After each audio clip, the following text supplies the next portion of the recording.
given that the House passed out a budget that was from operations level 1% above the government revenue estimate, we would like for the agencies to think about how would you address 1% efficiency reductions in the organization. Something to think about. Why not start off on a good note, huh? Why not start off on a good note?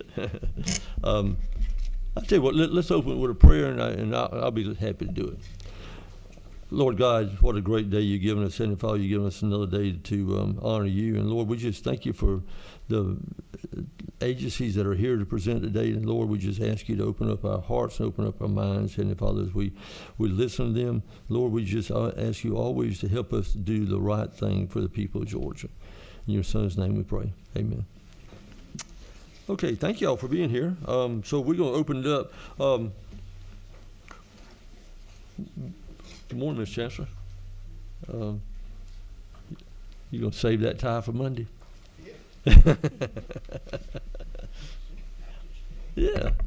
I saw a guy last night or somewhere or another had a green suit on, the whole pants. Yeah. Yeah. I said, not for me. Not for me. Let's start off with decal and oh, there she is. She is here. You know, one of the things that's going to be great when we move across the street is we're not going to have these posts that are hiding people. And some people hide behind these posts. And I think this lady here has a tendency to hide behind. Yeah. So, Amy, if you would tell us where we are and section-wise, and identify yourself and take off. Yes, sir. So I'm Amy Jacobson, Commissioner of the Can I interrupt you a second? We're going to, Lindsay and I, because of the volume of information, we're going to probably put each person on a timeline, and right now we haven't had time to talk about it. So, okay, thank you. I'm Amy Jacobson, Commissioner of the Department of Early Care and Learning. We're section 22, and our first item is 128.2 on page 1. So this is an increase in funds to annualize the state match for our CAPS reimbursement to the 60th percentile. It's an addition of $1.5 million. So in the FY25 budget, we requested and received an increase for our CAPS provider rates to the 60th percentile. And since those provider rates began in October, we only requested 9 months of funding. So this is the additional 3 months to annualize that rate increase. And the next item is 128.3 is an increase in funds to provide 500 additional state funded slots for our CAPS program. It's additional $3.9 million. And Amy, we always ask you what percentage is that now that we raised to another 500? So we serve about 17% of the eligible population. So it's going to be, I don't know the percentage. Oh, I know that, but that's what I wanted you to say. Yes. So okay. We serve about 50,000. So this will get us, with some additional ads over the years, should get us to about 51,000. So every incremental ad helps to serve more kids. Thank you. Thank you. And then our next changes are on page 3 in our pre-K program. And I'm going to skip down past the statewide changes to what section? 130.4 is. Yeah, all of y'all, please give us a section, so that's how we can follow it. 130 is the section, and the item number is 130.4. So this is an additional $5.2 million to increase formula funds for the annual update of teacher training and experience. So our Georgia pre-K teachers receive training and experience increases just like K-12 teachers, right. And this reflects that change. The next item is 130.5, and this is an increase in formula funds for pre-K to reflect the increase in the health insurance per member per month for our public teachers in pre-K. So this is an additional $1.2 million. And then the last item is 130.6, and this is an increase of funds of $14 million for the second year of a 4-year phase-in to reduce our class size. If you'll remember, we began reducing our class size this school year from 22 to 20, And we asked for 4 years to do that, since we would need to add an additional 400 classes. So this allows us to add 100 classes each year for 4 years. We passed a bill to allow capital outlay to be used for pre-K classrooms. Has that really taken effect yet? Have you seen It has not yet, because DOE is working on their system to get that in place, and then there's a piece of legislation to increase their capital outlay amount to allow for that. So it will begin next school year. Okay. Have you seen the reduction in class size? Have you seen that a problem as far as hiring additional teachers or hiring facilities? We have not. It's actually been really positive. So we were able to add 100 classrooms this year, which means 100 additional teachers and 100 additional assistant teachers. We've actually seen a reduction in the number of substitutes and waivers that we needed for any type of credential. So I do think the increases from last year have really helped with teacher recruitment and retention. Yeah. Senator Parent. Great. Thank you, Mr. Chairman. Thanks so much, Commissioner Jacobs. I just wanted to, the CAPS numbers have sort of been all over the place in recent years because of the federal funds. So I just wanted to kind of like go back through and make sure I understand where we are now. Can you walk me through just like how many kids we were serving in the last 4 years? So on a regular basis with regular federal and state appropriations, we can serve 50,000 kids. With the additional COVID dollars, which expired in September of 2024, we were able to increase that to 72,000 kids. So what is happening to the 22,000 children? So right now we're serving 59,000. So back in December of 2022, we knew we had to start naturally attritioning that down. Mm-hmm. So we're back down to 59,000, but we've got to get back down to 50,000 to be within budget. What within budget? Mm-hmm. So what did y'all gather any data for when we had sort of added a third, more children to the program to sort of see whether that was helpful to those families or what kind of... Of course it was helpful when we were paying the full cost of childcare for an additional $22,000 for almost 2 years. I think it was a huge benefit, but it's just a reality of one-time funds. We can't continue to serve that many kids without hundreds of millions of dollars. So this additional 500 slots really starts to get us there incrementally to serve more kids. So actually, that's a great question I have. What is that funding gap? It's over $100 million. I think you gave us a number in a minute, but I forget it's over it was $100 million. $100 million. Over $100 million. It was hundreds of millions, I think. Yeah. And so, can you tell me how you qualify these days? Yeah, so it's income based. So right now it is 30% of SMI, and you can make up to 85% of SMI, and you also have to have an activity. So you have to either be working or in school 24 hours a week to qualify for CAPS. I'm sorry, what's 30% SMI? For a family of 4, it's about 31,000. So you cannot make more than 31,000, to or enter the program, correct? 31,000 for a family of 4. Correct. And Obviously, you can't make more than that. To enter the program. You can make more than that while you're in the program. You can make up to 85% of SMI, which gets you up to, I think it's around $90,000. Oh, while you're in. So during the enrollment eligibility, you have to be at 30, but you could make up to 80 without losing the benefit. Is that just during that year? That's during that year and During the that year. redetermination. So if you come back up at 12 months when we redetermine, you can still be making that 85%. Senator Parent, I'm going to have to cut you off. We have said it, and we announced initially we're going to allow one Democrat question, one Republican question, and so if you have any questions, Amy, as you will, we all know her very well, and she's very willing to answer. So, and I think we have a question from Senator Kilpatrick. No, Senator Burns. Okay. Thank you, Commissioner. We appreciate your work. Looking at 130.4, quick question. What is that $5 million? What's the percent of that of the budget? How much did your budget increase in training and experience? I do not know that line item, and I do not know the line item of how much we pay teachers. Clearly, it's the majority of the formula is teacher salaries, but I could not tell you. We can get that to you. This is the increase in teacher training experience. That's the increase in for that training experience, is that right? That's correct. Sa- That's the salary, T&E. it's the salary That's the increase? salary. That's the T&E, yes. It's the T&E, and that training experience is directly related to their duties as instructors in? Yes, Yeah. it follows the exact T&E schedule that K-12 teachers are on, that increase every year with their years of experience and any degree attainment. Thank you. So to go back to the original question about the 1% that I said initially, have you had any thoughts about that? I have not, but I will tell you just the nature of our budget. So obviously half of it is lottery dollars. The other 6% is state general, which goes directly to CAP. So we'd have to take a reduction in CAP slots. Okay, thank you. Thank you, ma'am. Appreciate you being here. Department of Education.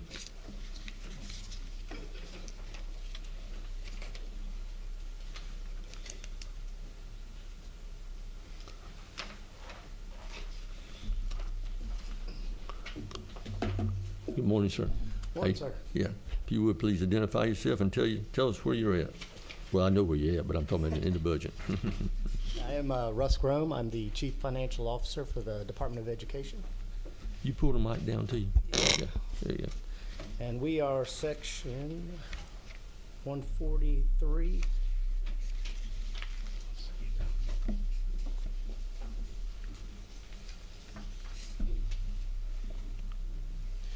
And I'll skip over some of the like per member per month.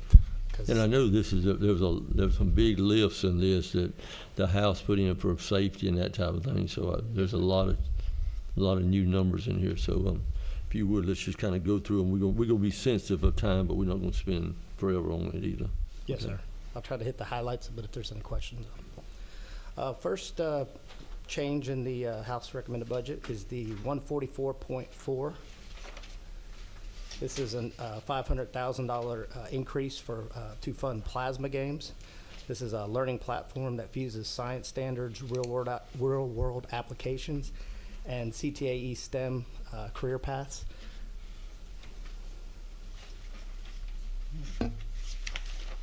Our next ad is 146.2.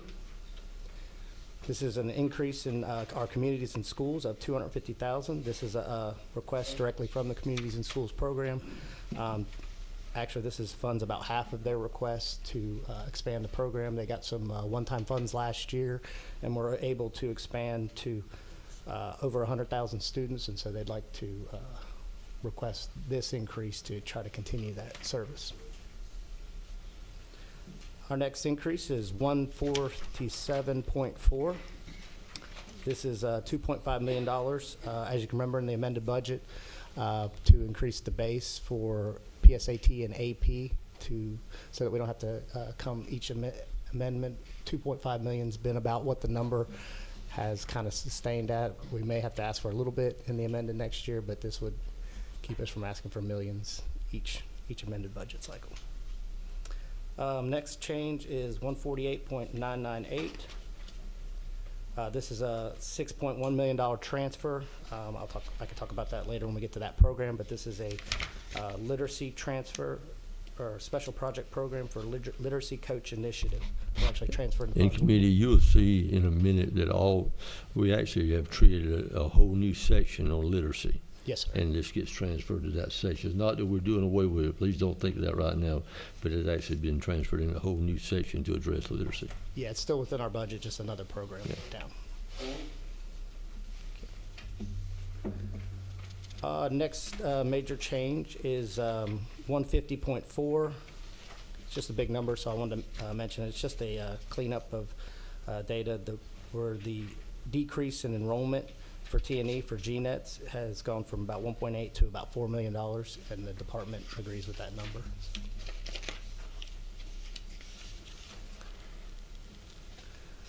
Next up is 153.998. This is the Literacy Coach Initiative, so this is where that $6.1 million that was transferred down, that we basically have a special program. We've got $6.1 million to the Department of Literacy Coach Initiative, an increase of funds of $10.7 million, which brings the literacy coaches to $18.4 million, which is going to provide 116 RESA-based literacy coaches. Our next big change is 154.9. This is our non-QBE program. This is an increase of funds for character education program of about $2 million. This directly relates to the Leader in Me program, which schools establish a culture of character and leadership with both its students and teachers, and we've been doing it for a few years now. We used ESSER money, I believe, last year to kind of fund this, and I think both the agency and the legislatures want to continue. How does that determine which schools participate in that? But my understanding is if a school wants to participate, they can. They just have to contact the That's Leader right. in Me program.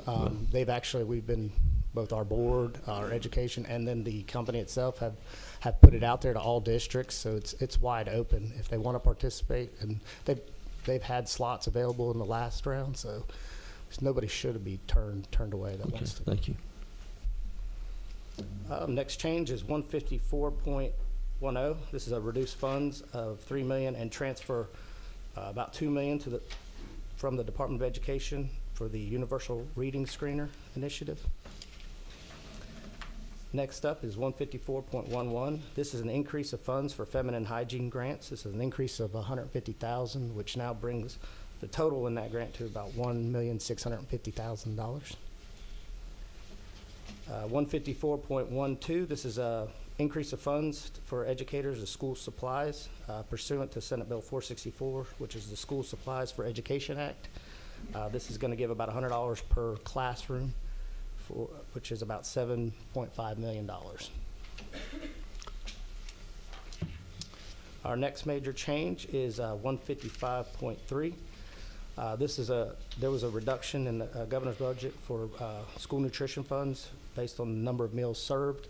The House has kind of held this harmless for $3 million, and I think the reasoning is basically 'cause the districts have had to shoulder such a high burden with the rising cost of meals and the rising cost of staff increases that they felt that they would hold this number harmless for districts. Next up is 157.2. This is a $158,000 increase. This is for a bus training software for our 20,000 bus drivers. This is going to allow us to provide all the required by law training for all of our bus drivers. The actual cost is $158,000 this year, $158,000. It'll actually go down to about $79,000 in future years.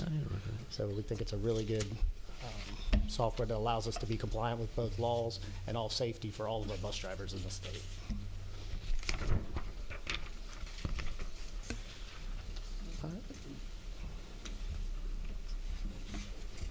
Okay, sir. Next up, 163.2 in our school nurses program. This is a $54,000. They've actually been cut down to zero. It's an enrollment decrease, but they want to hold the school nurse program harmless for this amount.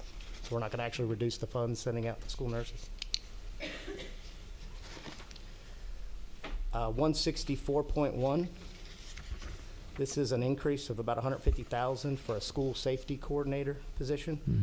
They will work with GEMA, Homeland Security, and Georgia Emergency Management to develop comprehensive security and school safety programs for the state.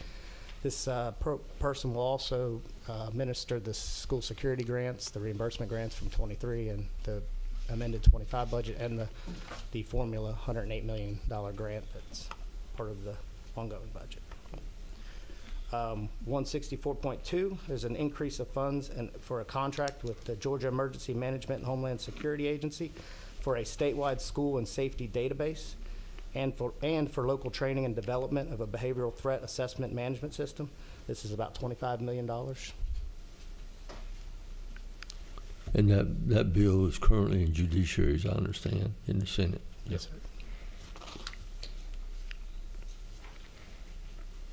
Next is 167.1. This is a new program, Student Support Services. The first one adds funds of about $19.5 million to establish student mental health support grants. This works out to about $20,000 for our 979 middle and high schools, to include contracts with private partners, tele-mental health contracts, and also internal staff. Also, 167.2 establishes funds to establish grants for school social work services. It's about $5 million. This is to provide a social worker at the 75 schools to address chronic absenteeism. The 167.3 is add funds for out-of-school care for statewide and community grantees of $10 million. This is a continuation of an ESSER-funded grant, the BOOST program. And 167.4 is a $28 million add of funds to districts for targeted support and economically disadvantaged students. This is a 2% of QBE, the base $3,191, based on direct certification for disadvantaged students. Next up is 168.7. This is an increase. Can I ask you one quick thing? Is that number, Lindsay, is that the poverty number? Yes, sir. Okay, that's the address, okay. 168.7 is an increase of funds to annualize the $2,500 salary increase in FY25. It's about $236,000. In annualizing, it's basically last year's raise was funded at 10/12 school year. This is to add the other 2/12 since 26 would require us to fund the whole year. And then 168.8 is an increase of about $100,000 for a government and public administration pathway in our CTAA program. And that is our major changes.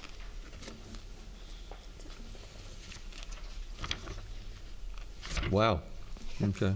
Well, y'all saw that a big part of it is school safety. So we have two questions on this end that go back to Senator Dozel. I had mentioned earlier that we're going to take two questions on each presentation so we don't get bogged down, one from a Democrat, one from a Republican. So you lucked out. It's yours. Yeah. Let's go him first. Let's go to him first. Guess the pressure's on to make it a good question. Wow was also kind of my response when I first saw this, multifold, so I'm trying to get this into one question. So we're gutting the Promise Scholarship by almost $100 million. But the bigger thing that I'm curious about is this $25 million database. I don't know whether that was contemplated when the bill was heard. Obviously, the database isn't $25 million. Can you help me understand more of that expense? And is that an annualized fee as you guys see it, or is that, how much of that is startup? That's, we've got a $380 million hole in this budget, and I think about 80 million of it is between 164 and 167. So I'm just wondering if you could maybe unpack those a little bit more. There's a lot of new spending here. Yeah, this was a House ad, so I was not provided the detail of the breakdown, but I do know that it is supposed to be for startup funds for the first year, and then also ongoing funds, but I have not seen the breakdown. You don't have a breakdown on that. Do you mind helping us, not today obviously, but can you get us a lot of information on 164.2, 167.1, and 167.3, please? Thank you. Yes, sir.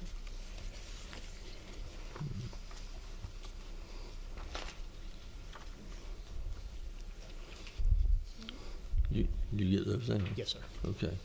We got a question from, well, let's go back this way. Senator Parent first. Mr. Chairman, my question was actually a little similar to Chairman Dolezal, so it may require you to get more information for us later, but I was curious about 167.1 and 167.4. Particularly how in 167.4, do you know yet how this is, you said did you say what percentage of QBE? 2%. 2% of the base. Of base, okay, I was gonna say that's QBE low for base. 2% of QBE, okay. So I assume we don't know yet how that would be disseminated because it's not even, operational yet. Yeah, we would have to.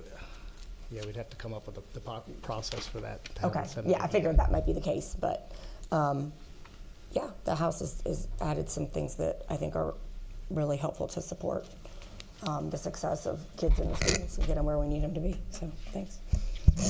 Well, Sheena, that's something we've been talking about a good long time on the QB formula with addressing poverty. That's a way to get in. I don't know how it all fits in there either. So, yeah, thank you. Thank you, Mr. Chairman. Senator Kirkpatrick, I saw something in the budget that you got a passion for. Well, thank you, Mr. Chair. I guess I'm also focused on the 167 area, and I wanted to know in 167.1 if the funds can be used to support APEX programs, and if so, what else can the funds be used for? Apex.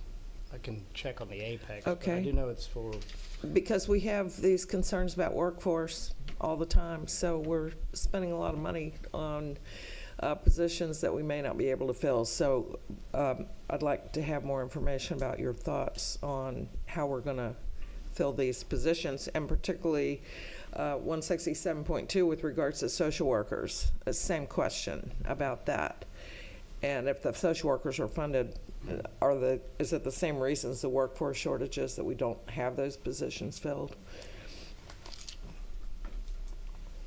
yeah, I can look at that. I think the initial $5 million is targeted at 75 schools. I do know that there is a QBE weight for social workers, so I think there would be discussions around how you looked at what schools had social workers versus which ones Yeah, do I not. just suspect we might be looking at that in the amended if we can't fill those positions. But, and then one more, Mr. Chair. Yes, ma'am. 167.4, can you tell me how you're defining economically disadvantaged students? I believe, John, you ran a fiscal note on that, didn't you? Yes, this will probably Sorry, be QBA. the report that we use for.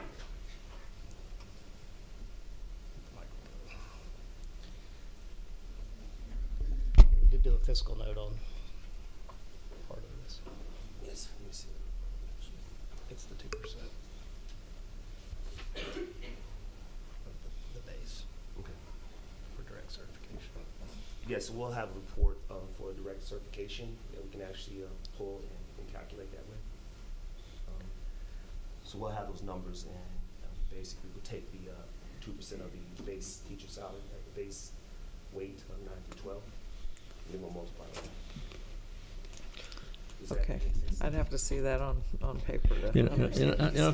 I think one of our questions would be, in these numbers, and we know that we're all, I don't want to say by the seat of our pants, but we know we need to address these issues. There's no question about all these issues need to be addressed. Without embarrassing the House, did the House work with y'all? Did the House work with y'all on these numbers I think we worked. for the social workers and for the poverty level? So. We worked on something and verifying. I think when we did our fiscal note for poverty, it was actually like 300 million. Mhm. So this is, a much lower amount.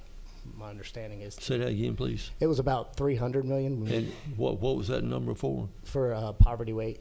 When we did a fiscal note for a poverty weight, we came up with about 300 million. I think this is to address it, but with much lower funding. So instead of a 2% number, you said 100% number would have been 300-something million. Is that what you're saying? Right, we used, on our fiscal note, we used the Title I census poverty numbers.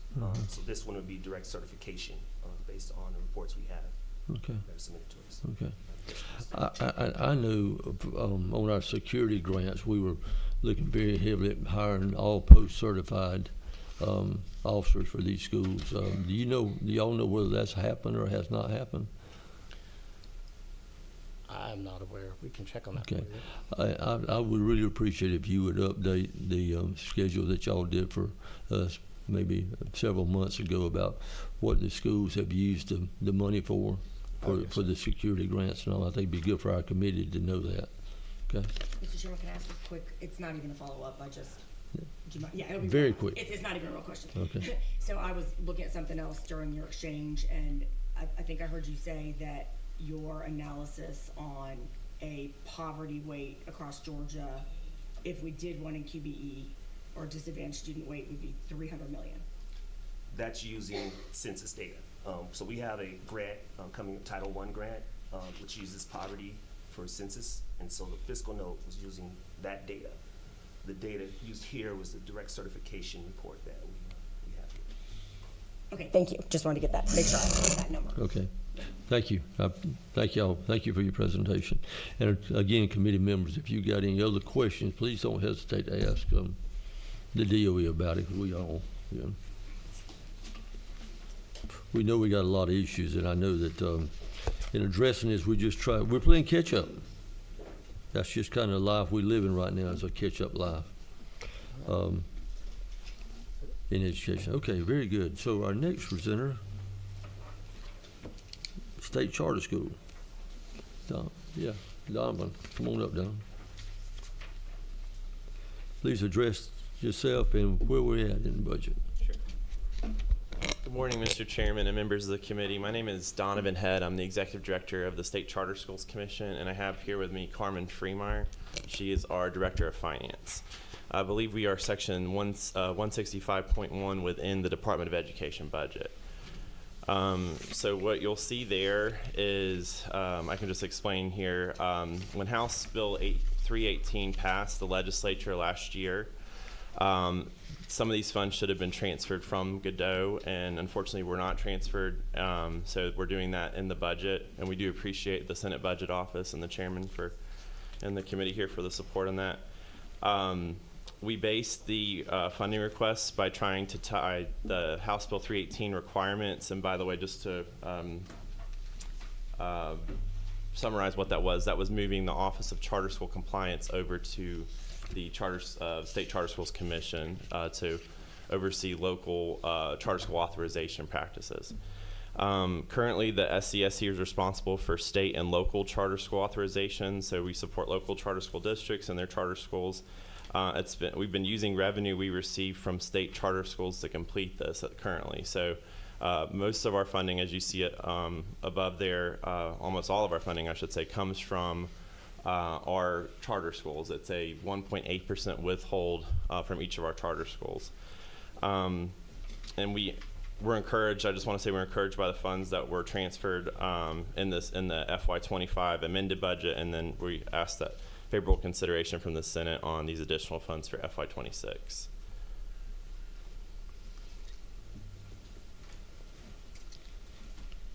That's it?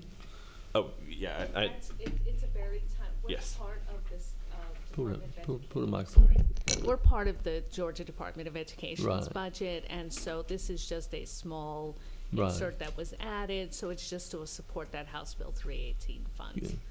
Thank you. Any questions, committee? I see none. Very good. Thank y'all. All right, thank you. Appreciate it.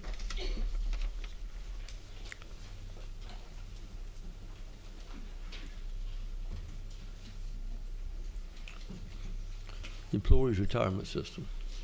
There he comes. Jim, how you doing?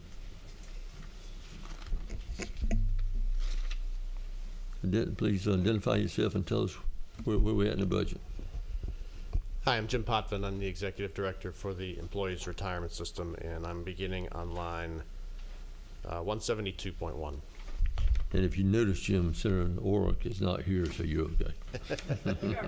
Cut down on the questions. 172, what now? All right, this is the appropriation for the actuarial contribution for the Georgia Military Pension Fund. I just want to point out that the number that's shown here, the 2.78 million number, is actually the number that was for this current year. For FY26, the number should be 2780754. So it's a very small decrease of $690 that I imagine we can true up. And what line is that? 172.1. Oh, okay. Yeah. 72.1, okay.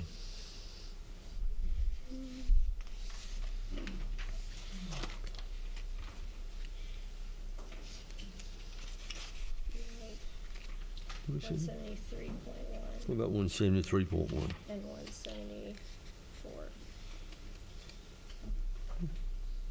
We don't, you said 172.1? 172.1 is for the Georgia Military Pension Fund. Yes. Oh, yeah, okay, Georgia military, okay. As I was saying, it's just a very slight change that I think we can true up in the amended. Okay, 173.1 is for the public school employees retirement system. This is also the actuarial contribution, and there's an increase from last year to this year of $4.1 million in the valuation requirement. And finally, I'm on 174.2. For the past several years, we've been receiving an appropriation from the state of $26.75 million to pass through to our eligible ERS retirees in the form of a one-time kind of supplemental check. Not a true COLA, but an additional check. This year, the House added an additional $23.25 million to bring that total to 50, and that's where that number comes from. so the total now is 50 million plus the 500 million that we put into the ads, okay. The So 500 million is not addressed in That's right. FY26 that's right. at this point. But yes, we did receive that in FY24 and 25. So what percentage, Jim, would that be? The 50 million will be what, 2 or 3%? So when we were doing the 26.75 million number, came out to a most common amount was about $500 to $550. So this would close to double that if it were to go through. As I said, the House added this. We weren't part of those conversations, so I don't have any real analysis on that at this point. Okay. So do y'all do that? Did y'all do the same amount across the board, or did you do it a percentage? It's actually a blended approach. So for the lower paid folks, the folks who get smaller benefits from us, I didn't want to pay them a one-time. Good morning, Senator. I didn't want to pay them a one-time benefit. I wasn't quick enough. I didn't want to pay them a one-time benefit that was greater than their monthly benefit. So we did a percentage approach for them, but for higher paid, we did a flat Good, approach. thank you. Thank y'all for doing that, thank you. I think the House for adding it to it. But Senator Dozal. Jim, is that all? That's all. Okay, Yes, thank Senator you. Dozal. Thank you, Chairman. I want to clarify, is this adding a 13th payment or a 14th payment? It'd be a 13th payment. Okay. So the 500 million did not put you in a position to essentially be able to, I thought that part of the goal was to get to where some of these COLAs were done out of the percentage increases that we've gotten to the base as opposed to That's doing it correct. this way. And we do have a procedure for that. The 500 million to get us to 80, once we get to 80% funded, the formula that we have in place to determine the amount of the COLA will be more beneficial in terms of providing a better COLA once we hit the 80% mark, and that's what these $500 million infusions were designed to do. And we're currently at what percentage? Well, the data is outdated at this point. So the last val was 6/30/23, and we were at 72.2. I expect that the 24 valuation will get us around 75-76%, and then the second 500 million will get us very close to, if not over, the 80% barrier. So that's my question there. So if we're at the 80 and we should be able to do COLAs from the 80, I'm confused about this ad. I don't want to overstate what the 80% will get us. We're not going to go to a straight 3% COLA after we get to 80%. It will improve the amounts that we've been getting, but it won't get us all the way there. And so this 26.75, I guess now 50 proposal would just be an additional supplement as we continue to improve our funding. Okay, so just so I can make sure I understand this. This is, you potentially will do a COLA plus a 13th payment? Correct. Okay. The COLA will be modest, though. I believe that the COLA for this year will be in the range of 0.5%. Okay, thank you. I see down on this side, Senator, Thank you. number 11 is Senator Kirkpatrick. Yes, I'm on 5. No, I'm waiting. Oh, you're Somebody, number 11, okay. Okay, that's right, excuse me. Thank you, Mr. Chairman. Sure. Oh, I'm sorry, hold on. There you go. Yeah, again, we certainly support the efforts to increase COLA for ERS. Thank you. The House did make a substantial adjustment. How does that impact timing? In other words, right now, are you going to pay COLAs across the scale, across the yearly scale? Or are you going to make a one-time payment? What's your plans there? So when we're talking about the COLAs themselves, the board makes that decision and I'm talking about permanent increases in the amount. Right, so they would Board make makes an that increase and then it would continue. Is that right? Correct. That's the modest amount that I was talking about before. We have typically done the one-time payments with the same timing as the permanent increases. So the board at the April meeting makes a decision on COLAs and then these one-time as well, and we've been paying these in June, the one-time payments. One-time payments in June. Correct. Is that at the end of the year, the end of the? End of the fiscal year. End of the fiscal year. We've been waiting for the amended budget to go through before we've been paying out these. Right, These and one-time. then the issue, it really is probably more timing than the amount. The amount is substantial, which we're grateful for. We're just trying to figure out how to make it happen. Yes, sir. What if we were to adjust that from June back to the end, give us 6 months or give us some latitude? Is that a possibility? It is a possibility, sure. I So, would have to confirm with the board. we've doubled the amount right now from 27 or 26, 7 or so, whatever, to about 50. Mm-hmm. And we're just trying to find a way to make it happen in a reasonable amount of time. And I understand that there are ripple effects to a Yes, number like because that. once that number goes out, it stays with you for a Yes, sir. while. Okay. I'd ask you to consider that. Yes, sir. Thank you. Thank you. We're gonna have to suspense with the questions. We was about 50 minutes ago, and Senator Orr, I would ask you to get with Jim after ask a question. But I think you'll be pleased with what they're trying to do. Jim, thank you for being here. Thank you, Mr. Chairman.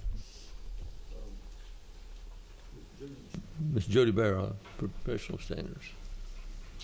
Person I have been meeting with a bunch lately.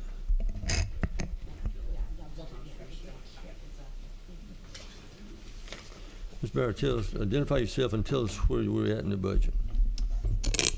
Yes, sir. Thank you, Chairman Hickman and all our committee members. With me today, my name is Joseph Barrow, Jody Barrow. We're located, but first, this is Dr. Wendy Fortenberry. She's our Director of Business Operations, and I also have Nancy Teal. She's with our Ethics Division. So if you have any questions there, we certainly want to be able to answer those for you. We're located in Section 27 under the Professional Standards Commission. Right. Of course, the appropriation is just to make sure everybody's aware. I know I'm new in this role. I want to make sure everybody else is aware. But the preparation, certification, recognizing and recruiting educators. But another important role is to enforce our standards regarding educator professional preparation, performance, and ethics. So that's what we do in our shop. You'll be pleased to hear that our funding continuation is a continuation budget all across our agency with 3 exceptions. And you can see those in line 188.1. You look at, there's a slight increase in our TRS contributions of a little over $400. We had a slight decrease with our insurance adjustment costs of $920. So at that point, we're actually less than our last year's budget. But we do see one exception, and we want to look at 188.3. There was a request by our former Executive Secretary, Matt Arthur. He submitted a request back in September to share concerns about being very short-handed in our ethics division. I know since my appointment in January, we've been monitoring the workflow issues and have prepared a presentation for you. You can see that's up, but we also have a hard copy for you too. We want to not just talk about it and ask, we want to show you there's a real need, I think fairly compelling to look at this. And basically what that's going to cost us with all in is $221,922 for those 2 investigators. I'm happy to go through this presentation with you. I know you're short on time, but if So you how have many some investigators do you have now? how many? We have a total of 7. If we look 7 altogether investigators. So if we looked at it just workload-wise, technically we ought to have about 11. So what we're asking for is just the 2 additional positions. Give me just an off-the-cuff example of what an ethics violation would be. we see the best in people and we see the worst in people. There are a lot of things that we've got primarily your application violations where folks aren't truthful or where there's a problem there, and then we have to deal with complaints. And that's where the majority of the investigators' time is found, is in the complaint issues, because we have to literally go and investigate what the circumstances are. Meaning parent complaints? Could be parent complaints, could be issues where in an HR department a teacher has done something or a professional has done something that is inappropriate, and they refer that to us, and then we follow up Okay. based on the investigation. Have one question. Chair, the quick question is, so these are, this is the conduct of certified personnel employed in the Georgia public schools. These standards aren't applied to the teachers in private schools, are they? That's No, we have no jurisdiction over private schools, or only Right. public schools. exactly. Thank you. Thank you. I can Senator tell Burns. you, Chairman Hickman, if I may, we don't have 25 data yet. We're just getting into the year. But I know in talking with our ethics folks, we've already seen an uptick, a tremendous uptick in cases that we're going to have to look at. So it's not going down, unfortunately. And we saw an increase over time already. And it's something that we don't want these cases to linger. Our percentage as far as cases being held more than 60 days has actually gone up significantly. So we need the help to be able to mitigate that. I agree. Okay. Thank you, sir. Appreciate it. Thank you for your time. Okay. No You other didn't have- questions? Okay. I Thank thought you. Okay. Governor's Office Student Achievement, Ms. Joy Hawkins.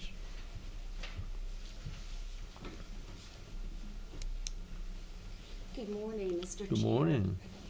And members of the committee. Thank you for having me. We're at 189.1. And so I'm going to go over the general budget for GOSA first. As you may recall, for FY25 amended, there was $165,000 for SREB and the crisis recovery effort. This $10,000 funding is to annualize that amount. And so it will be a continuation to allow training for the counselors, and it's pretty intensive training from what I understand. And then at line 189.998, this is a transfer of funds. And I can't remember if DOE mentioned this, but this is growing readers at 1.6 to the Georgia DOE's literacy coach program. And then finally, in the effort of literacy initiative coordination is a new line item. And so at 192.9, there's a 192.997. There's a transfer of funds from what used to be the special project to this new coordination. And at 192.1, there's $247,000 for a new literacy coach coordinator. And this is a house ad. Mm-hmm. And then at 192.2, a little over $2 million for a research group to provide competency-based standards for literacy coaches. And that's important because as we're hiring these literacy coaches through the recess, we want to make sure that there's standards and there's consistency in training. And let's see. So the last item is 192.998. It's a transfer of funds from Georgia DOE to GOSA for the free universal screener. And just an update on that, that comes in well under the amount that was originally appropriated for the screener. I believe, Lindsay, it was like 5.2. And so the top ranked by the Deal Center screener is what we're looking at and negotiating. And so by mid-May, we will have that announced. Let me inject, just for the committee, is that just so you will know that there's been, I can't name the number of meetings that we've had, whether it be the education chairman and the House chairman and GOSA and Speaker's office and so forth, and Literacy Council on this. This has been a project on this, coaches, this has been a project for months and months and months. So there's been a huge amount of thought, a huge amount of trying to be as conservative as possible, a huge amount of, we want to do the right thing in these numbers. So I would ask the committee, this sounds bad for others, but I'd ask the committee to leave these numbers alone because we all feel very comfortable with them. We're very happy with them. And when I say we, I'm talking about the House and the Senate. And so it's so important. And we really believe this is the right thing to do. And to go back to what Ms. Hawkins talked about, the screeners, in our original budget was a little over $5 million.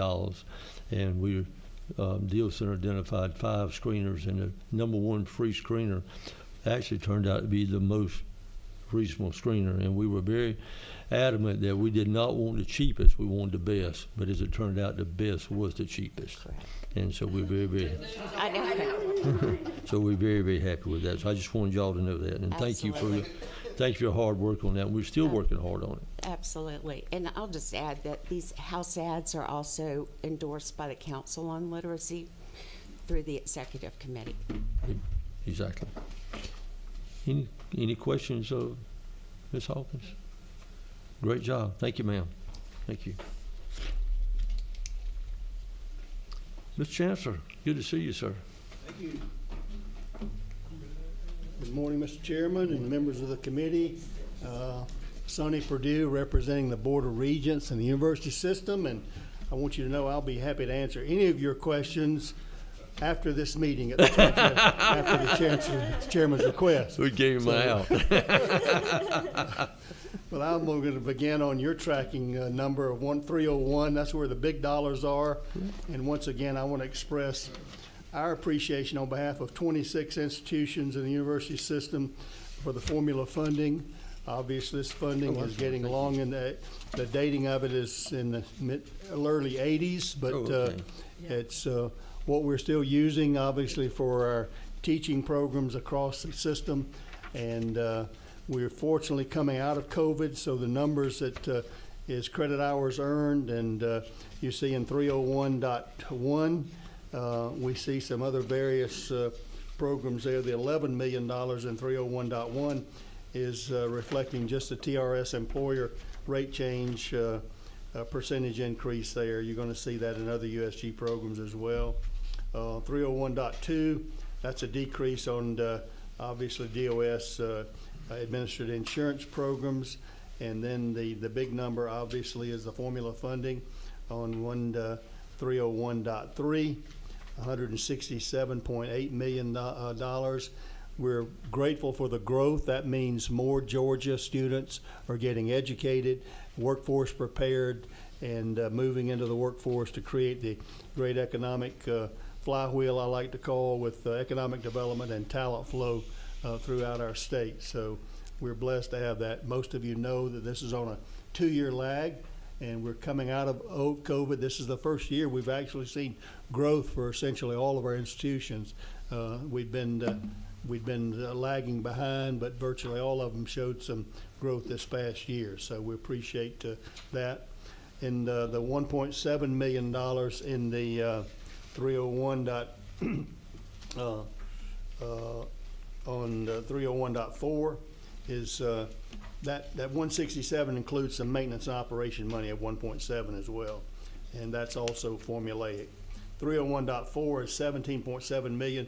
This was a something you dealt with in the amended as well. Last year, it was an oversight between in the budget arena over cost of living, got caught up with FICA and retirement, and that was you all approved that in FY '25. We're just getting back that into the regular cycle here, and this won't be a line item going forward if you all approve this. 301.5 on page 46, a $19.4 million increase in healthcare costs for active employees and retirees. You all deal with that certainly in the state health benefit plan, and know the cost of healthcare continues to rise as we're going forward in that way. Those are the big numbers. The rest of the budget is the B units, and you'll see that on beginning on pages 301.6.4 was a new ad for the House of $125,000. That's just a press, Democracy Restored, a history of the Georgia State Capitol. That was originally published in 2007. It's probably time to do that again, so that was what the House had added in that way as well. So we sent you a one-pager. We distributed a one-pager, all the other ads here, but these are mostly in the B units, and those are the non-teaching directly referred. $457,000 to support the teachers' retirement system rate funded by all the various B units. That's the other side of your one pager there. And $268,000 support, again, increases in healthcare costs for those B units as well. So on 287.4, the $250,000 for the Georgia Institute of Technology Enterprise Innovation Institute. That's the partnership across the country addressing challenges in smaller rural communities through experiential learning and career exposure. And I think most of you are on 292.4 on page 37, a $2 million increase for the Georgia Research Alliance. That's been a great return on investment for our state, and we would recommend that. I think there are obviously some institutions in our R2 sector that are interested in joining the Georgia Research Alliance, and specifically Kennesaw and Georgia Southern. And in order not to dilute the funding that was there, the House has appropriated a recommended $2 million more in that regard. And 293.3 is something I'm very familiar with in agriculture. It's a $350,000 funding request for post-harvest technology. In the peanut harvesting area, the real backup is the lack of technology. We're using the same grading type of technology we've been using for 50 years.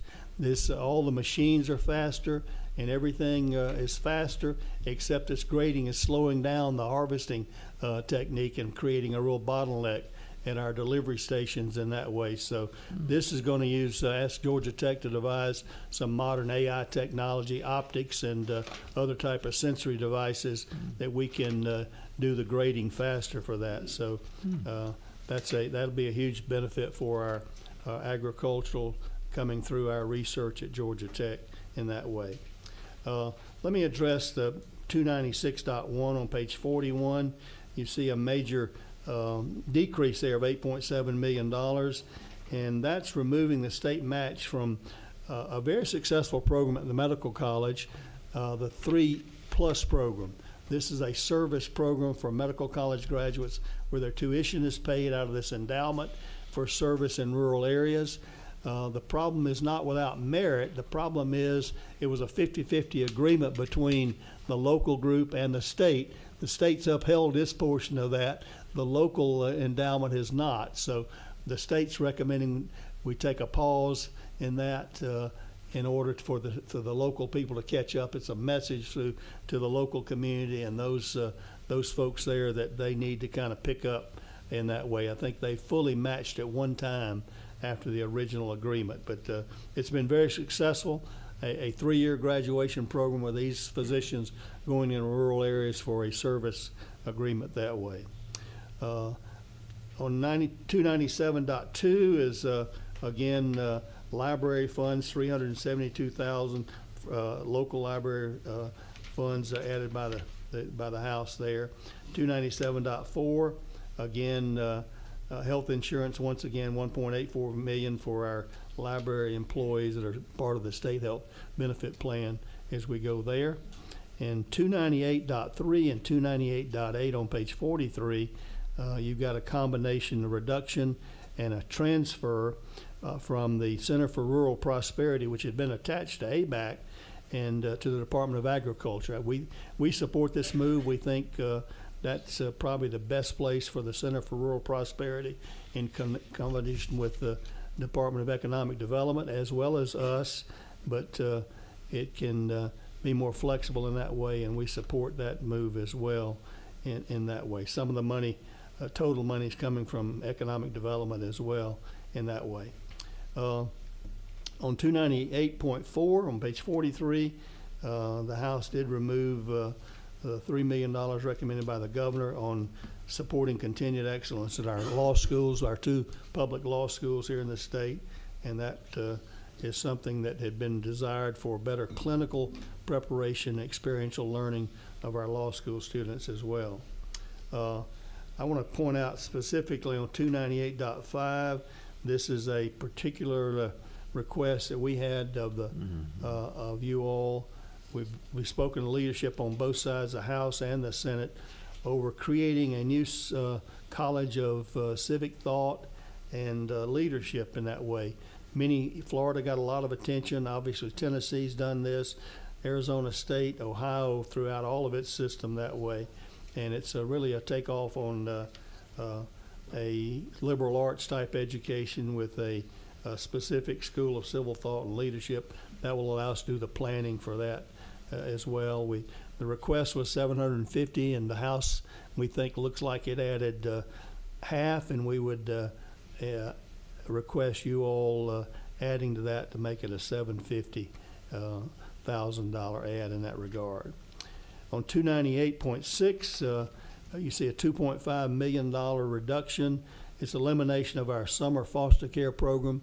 In all honesty, we were just not set up to do this. Our campuses were not doing a good job in not utilizing this fund. So that's one that we understand that really can be done somewhere else better, and we give up those funds. Again, 298.7, a $700,000 down was really a reduction for savings due to the delayed program implementation. This probably should have been in the amended budget because that was the lack of implementation in FY25 that way. But we'll try to roll that money over and use that. That was really just a late implementation there where not all that money was spent in that way. And then in 298.9, $600,000 expanding Georgia Tech's computer science program, expanding their rural computer science high school education program in 10 additional districts, and that's having benefits, again, starting these young high school students with an interest in STEM education across the state. On 298.10, 298.10, see $100,000 for additional funding on Kennesaw State Georgia Youth Science and Technology Program. And then finally on 298.11, it's $578,000. The House wanted to add funds for a dental training clinic. This again is a more experiential learning from our dental graduates coming out, where they're dental students from the college in Augusta, and applied learning experiences in that way, and students pursuing also becoming dental hygienists. So I think the United Way had also been contributing, and they've withdrawn their funding, and the state is, the House is recommending we step up and cover that $577,000 that way. On the last two items are the Skidaway Institute of Oceanography. That's part of the University of Georgia Research and Training Institution, studying ocean and coastal environments. It's based on Skidaway, and $326,000 on 300.5. On page 45, restoring budgetary reductions from the 21, and those funds will be used to again restore some of the things that had happened in the past due to some cuts, and more days on the research vessel Savannah for those kind of things, and campus maintenance around those. And lastly, on 300.6 on page 45, $193,000 funding for the dock electrical supply line replacement. That was dock in 2009. I think we're all aware of another dock that we had problems with. So this is an electrical supply line for that supports a research vessel in that way. So total recommendation, Mr. Chairman, is $210 million. And again, the university system and all 26 of our institutions are very grateful for your consideration of that. I know I went through that fast, but No, you did a great job. Senator Burns. Thank you, Mr. Chairman. Thank you, Chancellor. I appreciate all the work that you're doing with USG and for Georgia. Flesh out just a bit the 298.5, the School of Civic Thought and Leadership. Give me a little more background there, what your plans are, and maybe an idea of where it might be and when it might be operational. Yeah, that's really what the funding is for. We do not have a site determined yet. We're really going to kind of talk with our institutions and really get their interest of who would like to do that. It's a civil thought and leadership. It's a different class, almost a university classical type of education, dealing with classical education protocols and modalities that way that would enable students to have a specific thing. Florida, called the Hamilton School, they put a lot of money in theirs down there, a lot of money. Austin, Texas, you remember that new college there. Ohio State, Ohio had one not only at Ohio State but throughout their whole system. It's really an educational arrangement that we're finding demand for among students in that way in the liberal arts area. But you would see this in an existing institution, is that correct? Yes, that's right. This would be in a junction like a new college at a particular institution, not a new campus as well. Thank you. Thank you, Mr. Chancellor. Great job. Great to see you all. As always, great to see you all. Thank you all very much. Our next is Georgia Military College.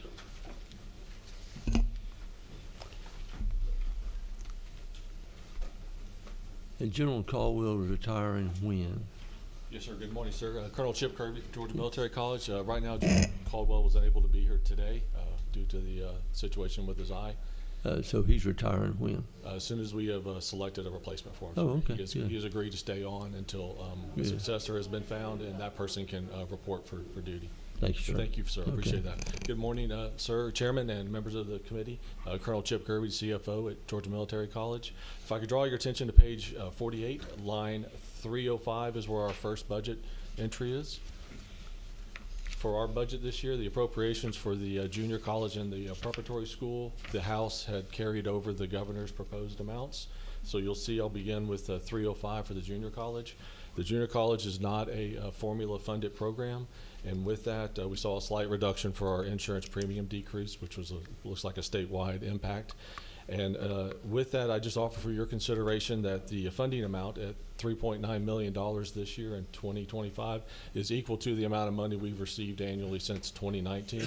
And just as a rough estimate, we're seeing a reduction in buying power by the flat budget. So we are seeking further consideration for a formula approach to that program. Rough estimates are that we're down about $1.4 million this year by having a flat line budget. I'll transition to the next part of our budget, which is line 306, which is our K through 12 preparatory school. Again, the House had carried over the proposed governor's amount.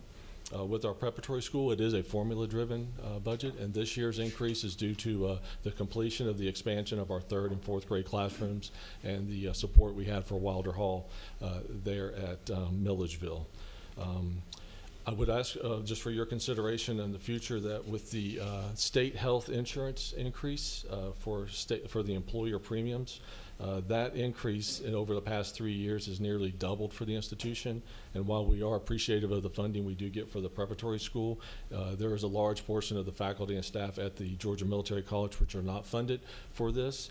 And this year alone, we're seeing about a $1.8 million increase to our cost, employer cost for our employees there at the college and at the rest of the preparatory school. And that's just because they're not currently rolled into the state funding formulas.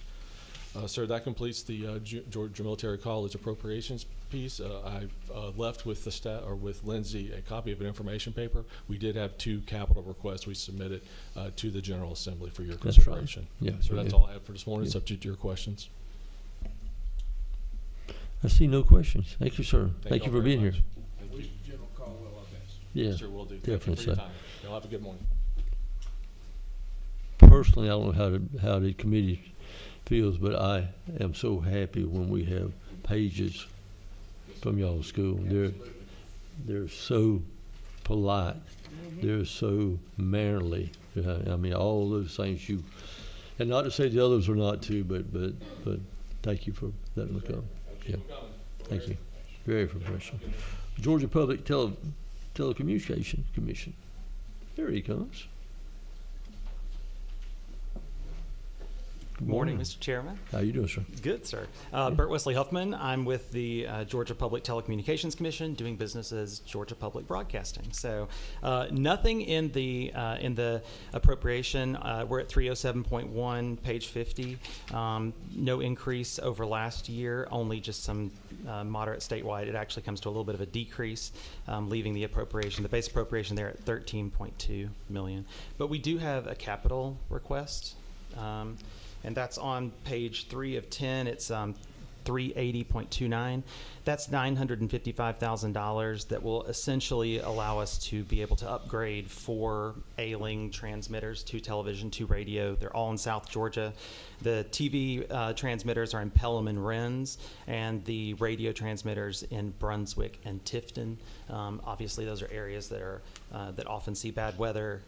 These are about 30 years old, so this will give us an opportunity to take those transmitters and turn them into redundancy. They just become backup support for the new transmitters. Yeah. No question. Thank you, sir. I love it. Thank you very much. Thank you. Thank you.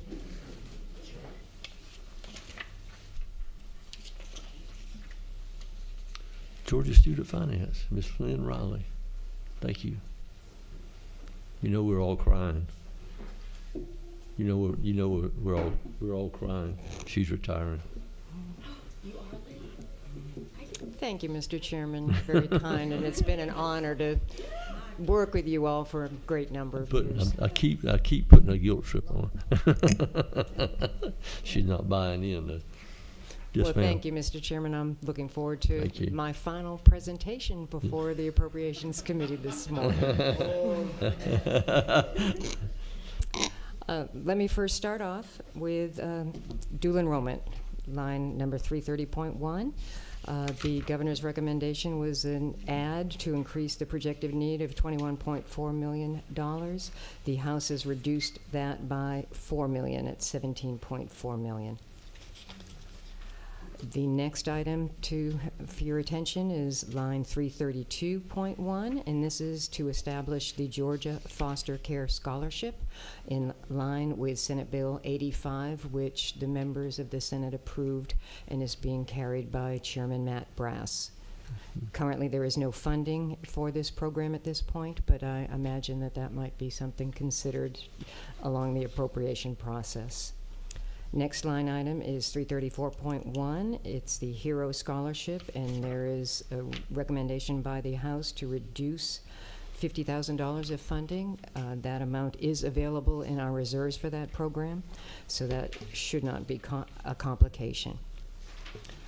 Our next item I'd like to speak to is Hope Scholarship Private Schools on line 337.1. The governor recommended $3.3 million add for projected needs in FY 2026. The House has added $10.1 million to increase the award amount of the Hope Scholarship for private awards to be the same amount at 100% for Hope Public and Zell Private. The $10 million that is being added or recommended to be added by the House will be transferred from the Hope Public appropriation line item. And that is shown on line 338 26.1, the Hope Scholarship Public Schools. The initial appropriation increase, as recommended by the governor, was $60 million. The House recommends taking $10 million of that to go to Hope Private for increased award amounts, bringing down the recommended appropriation by the House to $49.9 million. The next item I draw to your attention is the Promise Scholarship Program. This is a new program for FY 2026. And on line 345.1, the governor recommended fully funding 22,000 awards for students for opportunities for school choice. The House has reduced that amount by $96 million. Yeah, you're going fast, I'm sorry. I'm so sorry. Line 345.1. Thank you. You're welcome. The governor's initial recommendation, as I mentioned, $141 million to fully fund 22,000 slots for students in FY26. The House has recommended a reduction of $96 million down to $45 million based on their projections. And the last item I would bring to your attention is 347.1. This is tuition equalization grants. The initial recommendation was a continuation budget of $24.4 million. The House is recommending to utilize existing reserve funds that we have available to increase the award amount from $1,100 to $1,150 per year. And with that, Mr. Chairman, I'd be happy to stand for any questions. Let's have one question, then we won't expand on something. Senator Parent. Mr. Chairman, not a question. I just wanted to say thank you for all of your years of service, and that we'll miss you. What is your last day? I'll be here on Sine Die. And that will be it. Wow. Okay. That's a way to go out. A good finale. All right. What a great answer. Thank you, Commissioner Riley. Thank you. Senator Burns. Let me add my thanks to President Riley. Thank you for leading Georgia Student Finance. I have some concerns. I hope you can help me as we try to deal with them. Looking at 330.1, I can get back to that one. We're reducing dual enrollment by what, 4 million? That is correct. What does that do to the program? Will demand exceed supply in this scenario?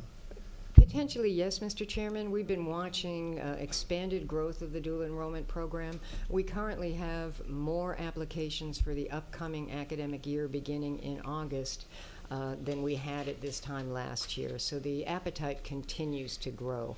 $4 million may cause a problem if that continues on that trajectory. It potentially could be adjusted at mid-year. We would anticipate that would likely be the need. Yeah, the dual enrollment program has been very successful, and it prepares students to do to complete their college degrees in a more timely manner. And I just don't want us to run out of funds. I think that's the key. If I may, Mr. Chairman? Yes, sir. 332.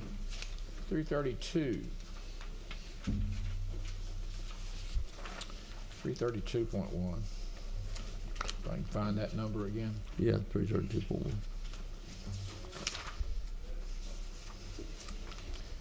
332.1. The foster care program, there's no dollars there, is that right? That is correct. So if we were to want to stand that program up, the funds have got to come from somewhere. Do you have any idea what that number might need to be?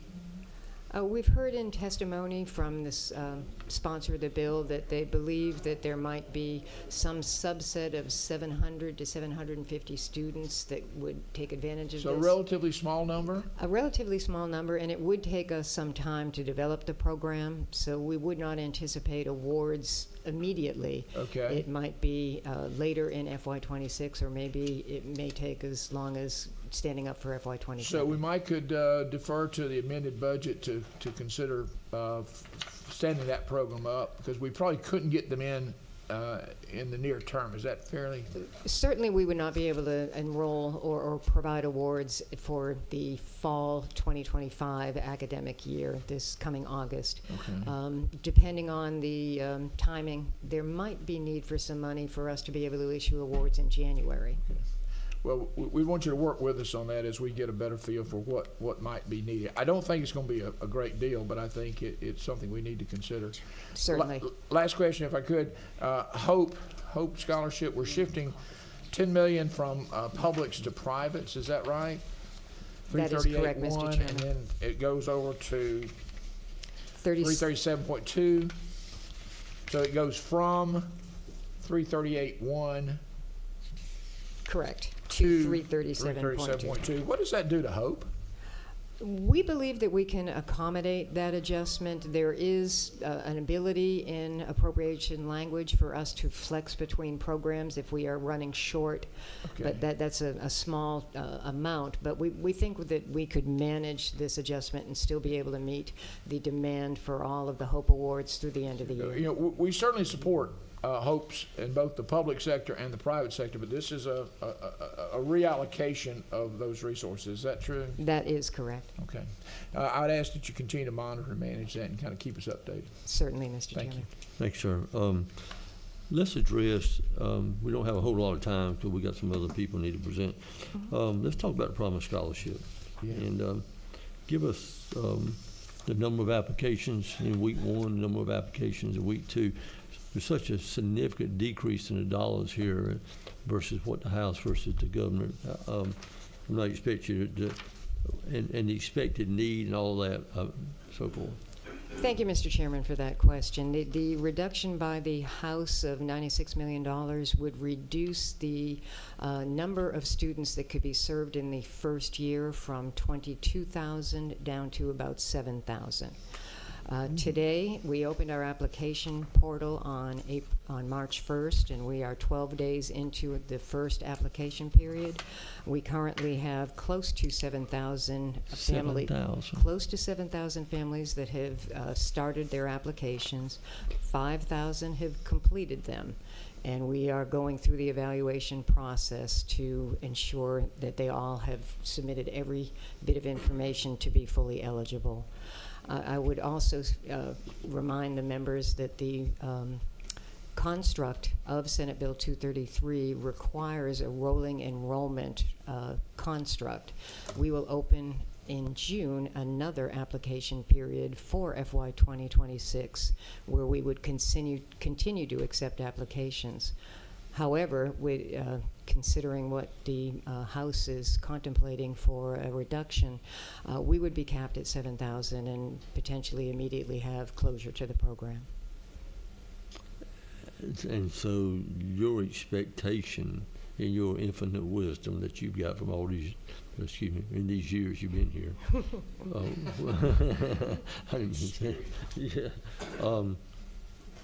You got some concern.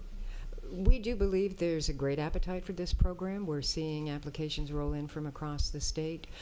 We support the governor's initial recommendation of fully funding the program at the 1% QBE to provide that opportunity that the members of the General Assembly pledged to students across our state for alternative methods of education delivery.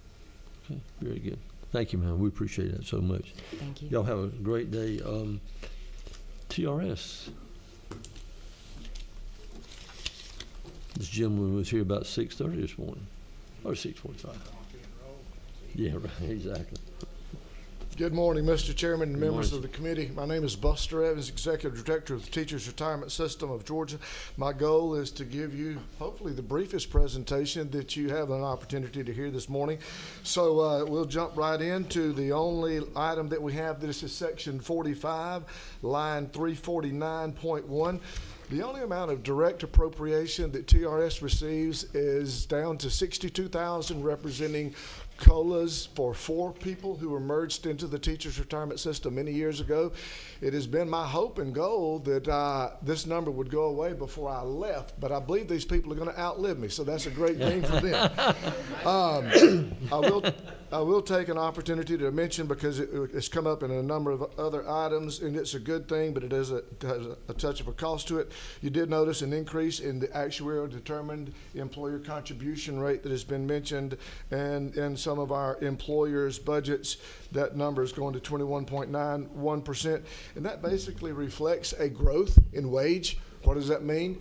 Teacher salary increases. So those teacher salary increases have had a slight bump up in our ADEC for this year. We anticipate next year's ADEC to be level, with also an increase in the funding ratio.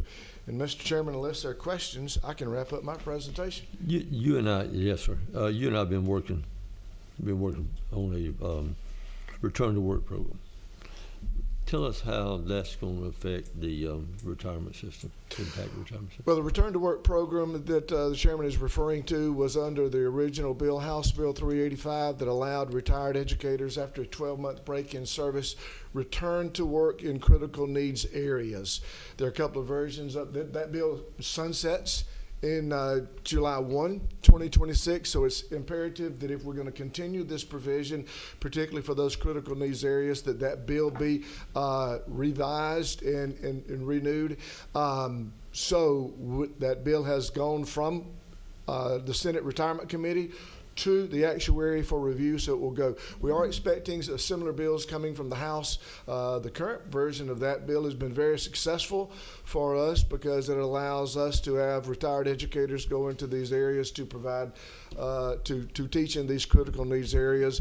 We do not believe that it has had a significant, if any, impact on the retirement system from a funding standpoint. Little bit of number of moving parts there, but we certainly support that and support administering that, whatever revision that the legislature may approve this section and then approved for next session. Very good. Thank you, sir. Appreciate your time. Thanks a lot. Have a great day. No question.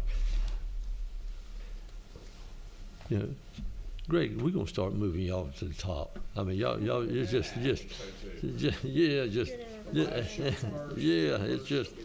there you go. We just thank you for your patience, and I want to thank you for the great job that y'all were doing. Thank you, Mr. Chairman. So, and you just lost a super president to USG from Augusta, man. How'd you let that happen? Well, we can talk about that off the camera. It's a Georgia game.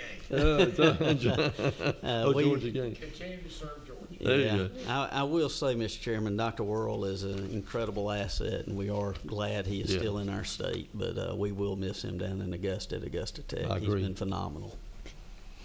He's a rising star. Yes, sir. Yes, sir. Mr. Chairman, my name's Greg Dozier, Commissioner of the Technical College System of Georgia. We're in Section 46 of the budget. Real quickly, as I run through these line items, our budget recommended by the House mirrors that recommendation by the governor, with two exceptions. Those two exceptions are not in the operating budget. It's actually in the capital projects budget under GISFIC. Those two changes, and I'll get to them. This is just an overview.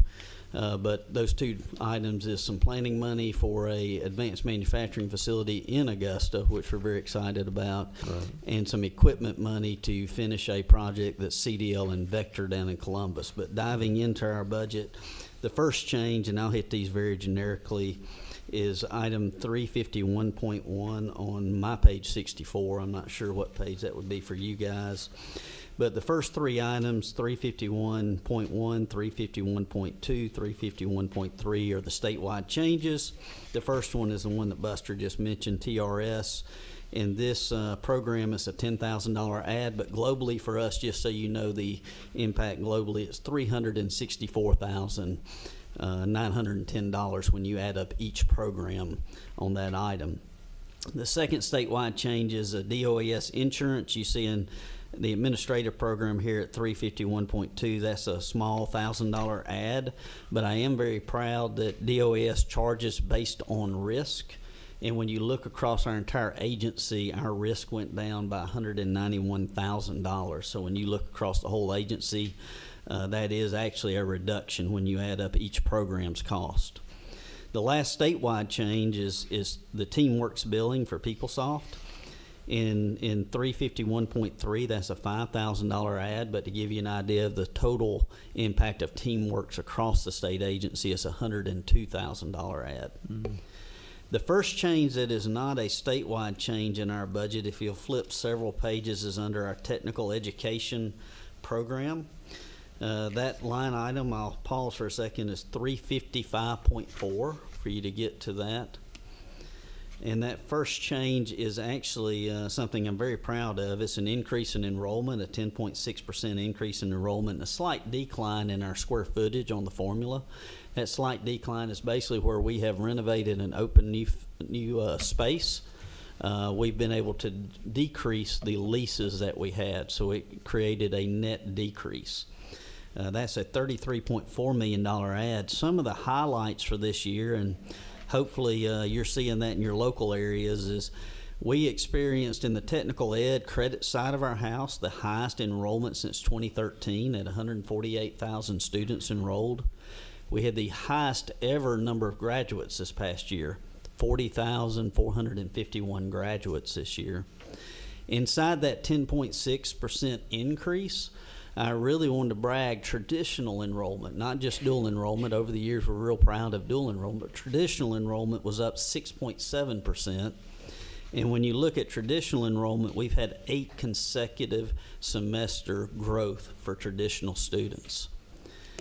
Also, when you look inside of that 10.6% increase that's funded by this $33.4 million, we had 11.6% increase in high demand areas. So inside the numbers there, it's really strong, and I'm so thankful to our colleges really promoting the jobs and the skills that we need in this state. The next item is 355.5, right below that, and that is a transfer. I'll cover it in the next program, but it's a move of $8.4 million that was appropriated 2 years ago into a new program that was created last year. So it's not a loss of money, it's just a moval to a new program. The next change is under that new program. That new program was created last year, and it's the high cost programs. If you'll recall, 3 years ago, this body wanted to increase the funding for 3 areas that was underfunded: CDL, nursing, and aviation. The original appropriation was that $8 million I just talked about that was being transferred. Last year, a little over $7 million was added into that. And this year, the governor's recommendation and the House's support is to true up that cost in those 3 areas in line item 356.2, which is a $15.8 million ad. And so that money that this body 2 years ago started has been fully covered now, and it's a total of a little over $31 million that's been added to actually increase those areas of nursing, aviation, and CDL. Some of those numbers I mentioned earlier, you're seeing that. Just to give you a feel for nursing's up 13% across our system, aviation's up 24%, and CDL's up around 20% as well. I don't have that number directly in front of me. All you gotta do is drive I-16 and you'll believe the CDL's up. That's right. That's right. The last 2 items are continuations from the supplemental budget, and that's item 357.4. And that is a transfer of $250,000 that's related to the Joint Defense Commission. As y'all recall, last year through legislation, that oversight was moved from the technical college system over to the Department of Economic Development. With that, the funds that were tied to that go, and that's just the transferring of the $250,000 over to economic development that's tied to the Joint Defense Commission. The last item is 357.5, and it's a transfer of $194,756 over to OPB. That was also money put in last year's budget for a workforce development director. That position's been working in OPB, and we've been funding that through MOA or MOU. So this is just putting the money where the position actually is. And Mr. Chairman, other than the 2 capital projects I mentioned to start with, that's our budget, and like I said, no changes in the operating budget from the governor's rec, 2 slight changes in the capital projects, 2 important projects to us. Augusta's been one we've been talking to this body for a while, and we appreciate that support. And also the Vector Center down in Columbus is an important one also. Thank you, Mr. Chairman. Just a quick question, just only for a couple of minutes. Discuss school safety with Yes. us. We don't think of the technical schools having issues, but just like, what are y'all doing the same level of protection type stuff that the public schools are doing? Yes, sir. Yes, sir. We have, obviously we have 22 colleges. We have 88 campuses. When you talk about campus safety, that's obviously a stretch for our police departments. All 22 colleges have a police department. Excuse me. Last year, you guys helped us. You funded an additional 22 officers. We actually had two colleges that did not have a campus police department. With that funding, we were able to launch that at 2 of them. But we're growing, and there's an ever need to increase the safety on our campuses. Each campus has an alert system. Each campus, depending on the funding they have available, can have up to 4 to 5 officers on our large colleges, but they'll augment it with part-time officers down to our small ones having 1 officer, and they're trying to manage 3 or 4 campuses. And so we do the best we can. That's a priority for us, and each and every year we're growing it. One of the things I am extremely proud of, we launched about 2 years ago to become state accredited for all 22 of our college police departments. We just had our first one finish the actual review. We haven't been accredited yet, so we're waiting for the accrediting body to accredit us. But that's important because as we have incidents every day, just like anybody does, where we're having to respond to a car break-in, a student that's been endangered, an instructor who has been accosted, or a student that's been accosted. So I'm very proud of our police departments across our system, but we always are looking to close the gap. Yes, sir. One of the things that we asked, I'm not trying to draw this out, one of the things we asked Mr. Barrow was about ethics. Ethics complaints in TCSG are handled how?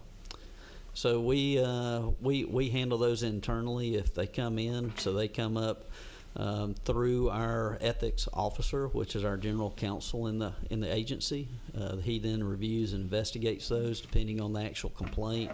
It may actually go to human resources. It may go into our police department at system office, and then is reviewed and comes up to my office.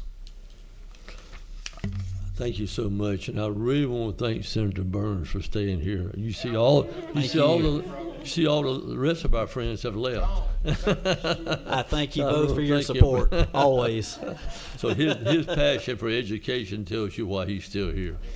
Thank you. Thank you, Chairman. Thank you. Thank y'all. Y'all have a great day.